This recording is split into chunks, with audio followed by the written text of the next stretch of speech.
Hello વિદ્યાર્થી મિત્રો, જય શ્રી કૃષ્ણ। આજે આપણે જે લેક્ચર લેવાના છે એમાં 1 થી 5 ના આઈએમપી પ્રશ્નો કે જે આ વર્ષે 2024 માં બરાબર 2024 માં ગણિતમાં 100% પૂછાઈ શકે એવા પ્રશ્ન આપણે આજે સોલ્વ કરવાના છીએ। તો સૌપ્રથમ પહેલા આપણે એ જોઈશું કે કેવા પ્રશ્ન પૂછાશે અને એ પ્રશ્નને આપણે સોલ્વ કરવાના છીએ। તો વિડીયોની અંદર લાસ્ટ તક બની રહેવું અને તમારા મિત્રોને શેર કરવો। ચેનલ પર નવા હોય તો ચેનલને લાઈક શેર અને સબસ્ક્રાઇબ જરૂર કરો। હવે ચેપ્ટર નંબર 1 ની અંદર જો વાત કરીએ તો ઉદાહરણમાંથી શું પૂછાવાનું છે, ઉદાહરણ 4 અને ઉદાહરણ 6 એકવાર જોઈ લેવું, એક્ઝામમાં આવી શકે। સ્વાધ્યાય 1.1 માંથી દાખલા નંબર પહેલાના 3, 4, 6 અને 7 એમાં જો આઈએમપી તમને વધારે પડતા કરવા હોય તો 4 અને 7 આ 4 અને 7 એ પ્રકારના તમારી એક્ઝામમાં 100% આવી શકે। હવે સ્વાધ્યાય 1.2 જે છે સાબિત કરો કે અસમય સંખ્યા એની અંદર તમારે આઈએમપી જોતા હોય તો એની અંદર તમારો આઈએમપી નંબર પ્રશ્ન 2 છે। કેમ કે આ ઘણીવાર પૂછાઈ ગયેલો છે, જો કે પ્રશ્ન 1 પણ આઈએમપી જ છે પરંતુ પ્રશ્ન 2 તમને પૂછાઈ શકે, બરાબર। આ થઈ થિયરીની વાત। હવે એમસીક્યુ તો એમસીક્યુ આપણે આપણા લાઈવ સેશનની અંદર પહેલો લેક્ચર મૂકેલો છે, આપણી ચેનલ પર જઈ અને તમે જોઈ શકો। હવે પ્રકરણ 2 ખાસ નોંધ કરવી, આમાંથી જ તમારા બધા સવાલ પૂછાવાના છે અને આપણે સોલ્વ પણ કરવાના છીએ। તો ચેનલ પર લાસ્ટ 13 દિવસ માટે મેથ્સનું પેપર 1 થી લઈને 13 તારીખ સુધી ચેનલ પર બન્યું રહેવું। આપણે 100% 80 માંથી 80 આવે એવા ટાર્ગેટ સાથે આજથી મહેનત કરવાના છે।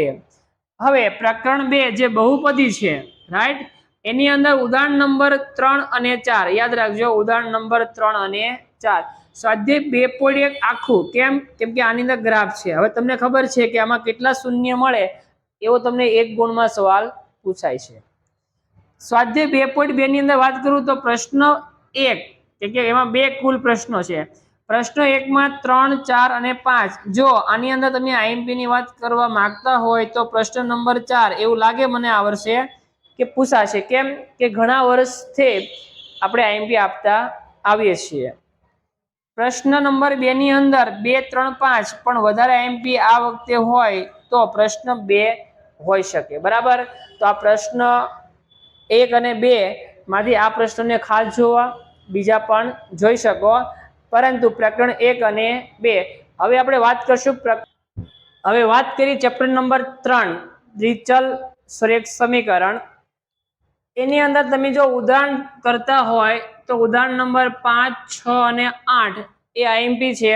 સ્વાધ્યાય 3.2 માં પ્રશ્ન જે 1 છે જેમાં આપણને ઇક્વેશન આપેલી હોય એવા 1, 3 2, 4 અને 5 એમાં 2 તમારો આઈએમપી છે। હું જે બ્લેક લાઈન કરું એ પ્રશ્ન તમારો આઈએમપી રહેશે। જે દાખલા નંબર 2 એ પણ આઈએમપી છે। 4, 5, 6 જે થિયરીમાંથી સમીકરણ બનાવવાના હોય છે, રાઈટ। સ્વાધ્યાય 3.3 ની અંદર પ્રશ્ન 1 જે આપણે કરીએ લોપની રીતે 1 અને 4 એમાં આઈએમપી કોણ છે, 4 નંબરનો। અને દાખલામાં જોઈએ પ્રશ્ન 2 જે દાખલાની અંદર એમાં 1 અને 3 જે રકમમાંથી આપણે ઇક્વેશન બનાવવાના હોય છે એની વાત કરું છું, એટલે યાદ રાખજો। ચેપ્ટર નંબર 4 દ્વિઘાત સમીકરણની અંદર સ્વાધ્યાય 4.1 માંથી પ્રશ્ન 4 તમારે જે છે એ ખાલી જોવાનો છે। સ્વાધ્યાય 4.2 માંથી પ્રશ્ન 1 જે છે એમાંથી દાખલા નંબર 3 અને 4 જોવાના છે।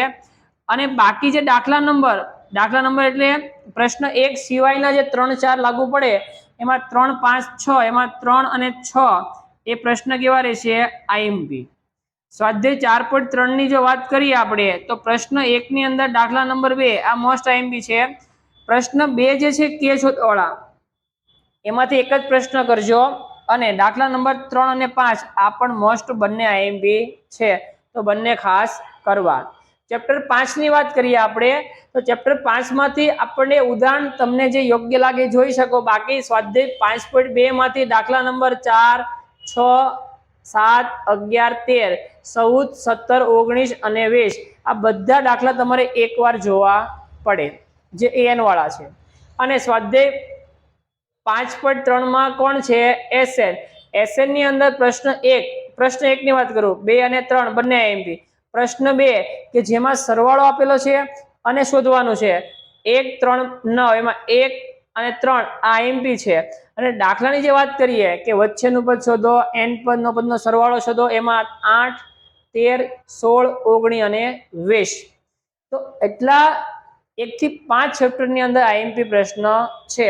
જો તમે આ ચેનલની અંદર નવા ચેનલને લાઈક, શેર અને સબસ્ક્રાઇબ જરૂર કરો અને જોડે જોડે તમારા મિત્રોને શેર પણ કરો।